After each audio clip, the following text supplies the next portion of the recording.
Security के, तो हमारी ड्यूटी यहाँ पे थी मेन गेट पे। तो जैसे ये आए थे गाड़ी में आए थे करोला में, जैसे बाहर निकले इन्होंने फायरिंग शुरू कर दी। पहले सब इंस्पेक्टर डिस्ट्रिक्ट वाला था, उनको शहीद कर दिया था। उसके बाद सिक्योरिटी वाले और एक सिक्योरिटी जख्मी हो गए। जैसे जख्मी हो गया तो हमारे 2 बंदे थे, 3 बंदे हम थे, 2 जख्मी हो गए थे। एक को गोली लग गई, दूसरे को यहाँ पे गोली लगी सर में। वो जख्मी हो गए थे, वो उसको उधर ही गिरे। फिर मैंने एक को शूट किया, वो मर गया था। फिर उन्होंने बोला भाई एक बंदा और भी जिंदा है जो हमें शूट कर रहा है।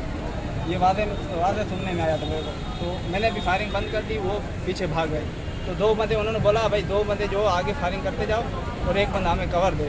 जैसे वो 2 बंदे फायरिंग करता गया, एक बंदा फायरिंग करता, दूसरे ग्रेनेड फेंकता गया यहाँ से आगे। तो दूसरा बंदा जैसे निकला तो मेरे को उसने देख लिया था, मेरे उसको 2 गोलियाँ मारी, जख्मी हो गया। फिर उसने ग्रेनेड निकाला, एक हाथ में गोली मारी, वो हाथ छूट गया था, वेपन नीचे गिर गई। तो उसने ग्रेनेड निकाला, ग्रेनेड की पिन निकालने वाला मैंने उसको सर पे गोली मारी, तो वो नीचे गिर गया।